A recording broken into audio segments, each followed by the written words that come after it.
नमस्कार, आप देख रहे हैं हिमस्टार। आपका बहुत बहुत स्वागत है। हिमस्टार हिमाचल प्रदेश का आपका अपना चैनल। आइए शुरू करते हैं हिमाचल से जुड़ी कुछ मुख्य खबरें।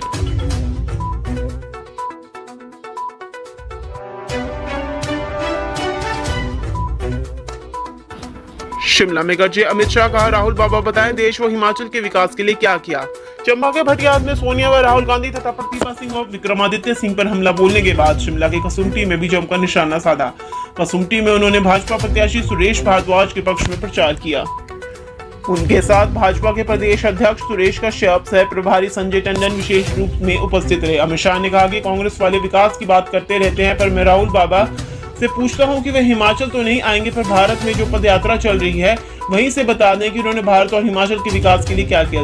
आज भारत अर्थव्यवस्था की दृष्टि से विश्व में 5वें स्तर पर आ गया है, पर आज से पहले कांग्रेस के कार्यकाल में ये वह 11वें स्थान से कभी ऊपर नहीं आया। यह हमारा सौभाग्य है कि हमारे पास प्रधानमंत्री मोदी जैसा कुशल राजनीतिज्ञ है।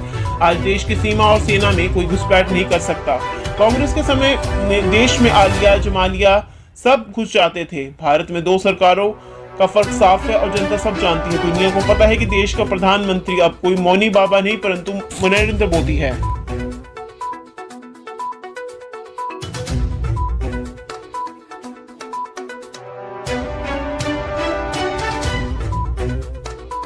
भाजपा सरकार में बढ़ा भुखमरी का ग्राफ, 47 साल में सबसे ज्यादा बेरोजगारी, सचिन पायलट।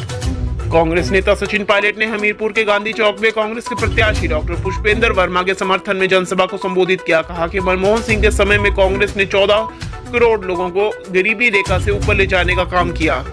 इस अवसर पर कांग्रेस सचिव गुरप्रीत कोटली व अन्य नेता भी मौजूद रहे। कांग्रेस नेता सचिन पायलट ने कहा कि पूर्व प्रधानमंत्री मनमोहन सिंह के समय में देश में कांग्रेस ने 14 करोड़ लोगों को गरीबी रेखा से ऊपर ले जाने का काम किया था, लेकिन वर्तमान सरकार में गरीबी और अमीरी की खाई बढ़ती गई है और जहां देश में भुखमरी का ग्राफ बढ़ गया है, वहीं ऐसे लोग भी हैं जिनके पास पैसे गिनने का समय नहीं है। उन्होंने आरोप लगाया कि वर्तमान में देश में सबसे अधिक बेरोजगारी पिछले 47 सालों में देखने को मिल रही है।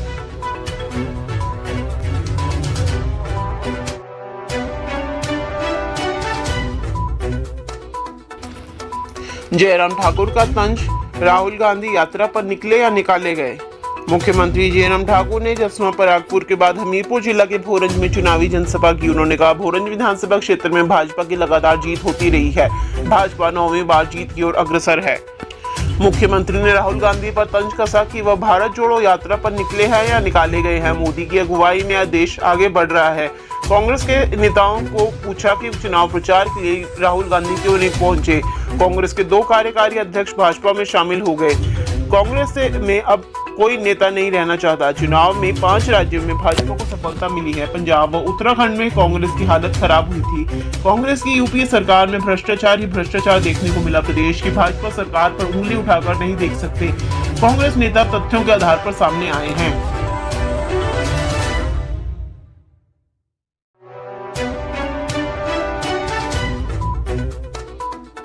बल्कि इंद्र पर अपने ही वादों का वज्रवार, एयरपोर्ट बनाना, विस्थापितों को मिला मुआवजा। मंडी जिला के बल विधानसभा क्षेत्र के विधायक एवं भाजपा प्रत्याशी इंद्र सिंह गांधी सत्ता विरोधी रुझान में फंस गए हैं। प्रस्तावित हवाई अड्डा उनके गले की फांस बन गया है। भाजपा ने हवाई अड्डे को लेकर क्षेत्र की जनता को सब्ज बाग दिखाए थे। इसके अलावा कीरतपुर मनाली 4 लेन निर्माण में क्षेत्र के सैकड़ों किसानों की भूमि का अधिग्रहण हुआ था। नए भूमि अधिग्रहण कानून 2013 के तहत 4 गुना मुआवजे की मांग को लेकर क्षेत्र के किसान कई सालों से संघर्षरत है।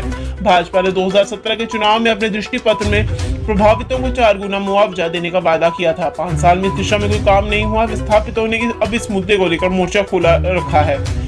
गांधी पर 5 साल में जाति विशेष के लोगों के काम करवाने के आरोप लग रहे हैं। पिछले 2 चुनावों में जो लोग उनके साथ खड़े थे वे अब अन्य दलों में दिख रहे हैं। राष्ट्रीय देवभूमि पार्टी भी उनके वोट बैंक में सेंध लगाती दिख रही है। उनका मुकाबला कांग्रेस प्रत्याशी पूर्व मंत्री प्रकाश चौधरी से है।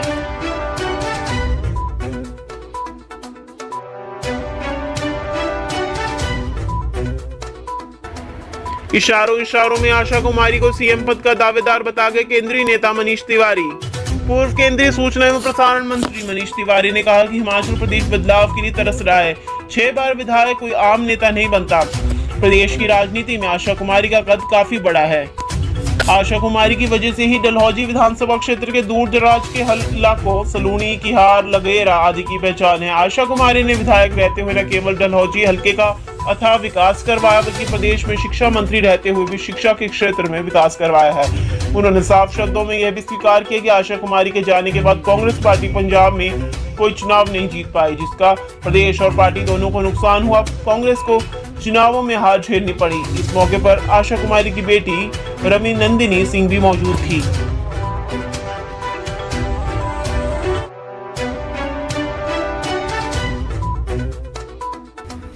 मंडी सदर में 9 प्रत्याशियों में जंग, अनिल व चंपा पर यह उम्मीदवार पड़ सकता है भारी। राजनीति के चाणक्य कहे जाने वाले स्वर्गीय पंडित सुखराम के विधानसभा क्षेत्र मंडी सदर से 9 प्रत्याशी चुनाव मैदान में हैं। यहाँ निर्दलीय प्रवीण शर्मा, भाजपा प्रत्याशी अनिल शर्मा व कांग्रेस की चंपा ठाकुर को कड़ी टक्कर दे रहे हैं। प्रचार में अनिल शर्मा ने पंडित सुखराम को श्रद्धांजलि देने के नाम पर वोट मांग रहे हैं, तो प्रवीण शर्मा भाजपा कार्यकर्ताओं के स्वाभिमान की लड़ाई का हवाला देकर मतदाताओं के पास जा रहे हैं। चंपा ठाकुर 5 साल में के विकास में मंडी सदर को हुए नुकसान का हवाला दे रही है। प्रवीण व अनिल शर्मा दोनों पंडित है, ऐसे में ब्राह्मण वोट भी बटेगा। मंडी के भाजपा कैडर वोट पर भी संशय है, क्योंकि अनिल शर्मा को टिकट मिलने से कई कार्यकर्ता नाराज हैं। ऐसे में प्रवीण शर्मा को आने वाले वोट भाजपा को नुकसान करेंगे। चंपा ठाकुर लगातार दूसरी बार मैदान में है।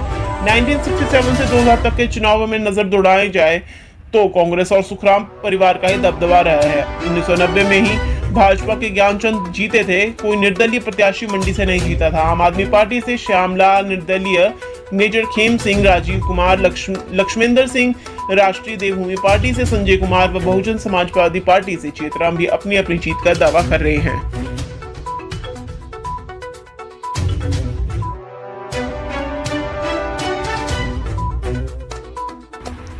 हिमाचल भाजपा उपाध्यक्ष राम सिंह पार्टी से 6 साल के लिए निष्कासित। हिमाचल प्रदेश विधानसभा चुनाव में पार्टी प्रत्याशी के खिलाफ चुनाव लड़ने वाले नेताओं पर भाजपा की कार्रवाई जारी है।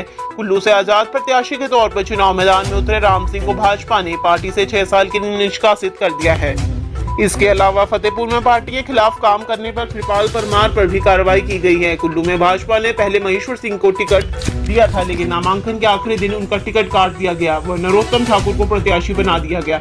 महेश्वर सिंह के साथ राम सिंह के संबंध कुछ ठीक नहीं रहे हैं। इस बीच टिकट कटने के बाद भी महेश्वर सिंह को तो भाजपा ने मना लिया, पर उन्होंने अपना नामांकन वापस ले लिया। लेकिन राम सिंह अपनी जिद पर अड़े रहे व नामांकन वापसी के आखिरी दिन भी उन्होंने अपना निर्णय नहीं बदला। इसके बाद भाजपा हाईकमान ने उन्हें पार्टी से निष्कासित करने का निर्णय लिया है।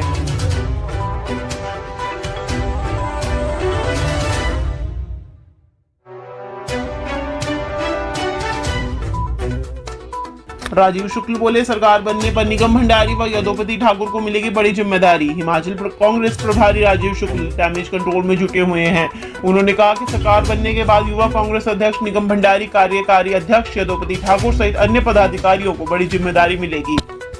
प्रेस कॉन्फ्रेंस में सभी पदाधिकारियों को एक मंच पर बिठाया। संबोधित करते हुए राजीव शुक्ल ने कहा कि विधानसभा चुनाव में युवा कांग्रेस की अहम भूमिका है। युवा कांग्रेस के कार्यों की सराहना करते हुए कहा कि संगठन ने पार्टी की मजबूती के लिए पूरी ताकत के साथ काम किया और इसी का नतीजा है कि हर बूथ पर युवा कांग्रेस के 5 साथी है। युवा कांग्रेस ने इंटरनेट मीडिया पर भी अच्छा कार्य किया है। युवा कांग्रेस को लेकर कुछ भ्रांतियां फैलाई जा रही हैं कि ये सब गलत है। युवा कांग्रेस एकजुट है और पूरी ताकत के साथ फील्ड में डटी है।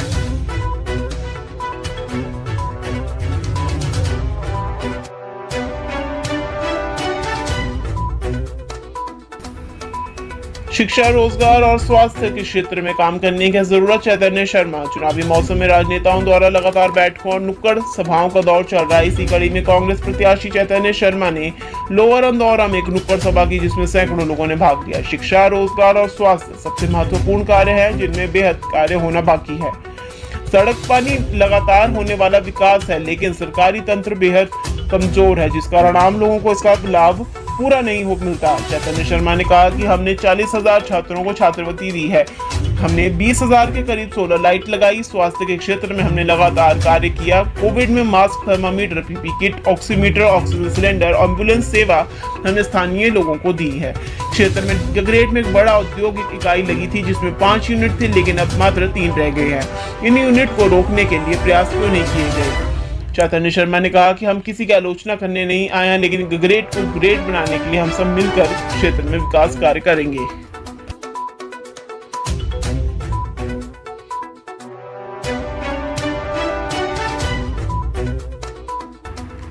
हिमाचली लोक गायक इंद्रजीत ने कुल्लू प्रशासन पर लगाया संगीन आरोप, कहा दशहरा में किया तिरस्कार। हिमाचल की संस्कृति को संजोकर रखने वाले और हिमाचली संस्कृति को देश विदेश तक पहुंचाने वाले प्रसिद्ध लोक गायक इंद्रजीत ने कुल्लू प्रशासन से नाराजगी जाहिर की है। कहा कि दशहरा उत्सव आयोजन में प्रशासन द्वारा उनकी टीम को मान सम्मान नहीं दिया गया। इंद्रजीत ने आरोप लगाया कि प्रशासन द्वारा उन्हें जो कहा गया था उसे पूरा नहीं किया गया। कुल्लू के अंतर्राष्ट्रीय दशहरा उत्सव में हिमाचली कलाकारों को मान सम्मान तक नहीं दिया जाता है, जबकि बाहर से आए हुए कलाकारों की प्रशासन खूब आवभगत करता है, उन पर लाखों रुपए खर्च किए जाते हैं। इस तरह के दोहरे मापदंड से हिमाचली कलाकारों का मनोबल टूटता है। इंद्रजीत ने मांग की है कि प्रशासन को सभी कलाकारों को एक समान देखना चाहिए। अंतर्राष्ट्रीय दशहरा उत्सव में प्राचीन लोक संस्कृति को संजोकर रखना चाहिए। पहली बार ऐसा हुआ कि प्रशासन द्वारा स्थानीय कलाकार को दरकिनार करने की कोशिश तक की गई। हालांकि मुख्यमंत्री जयराम ठाकुर के कहने पर प्रशासन द्वारा उन्हें समय दिया गया।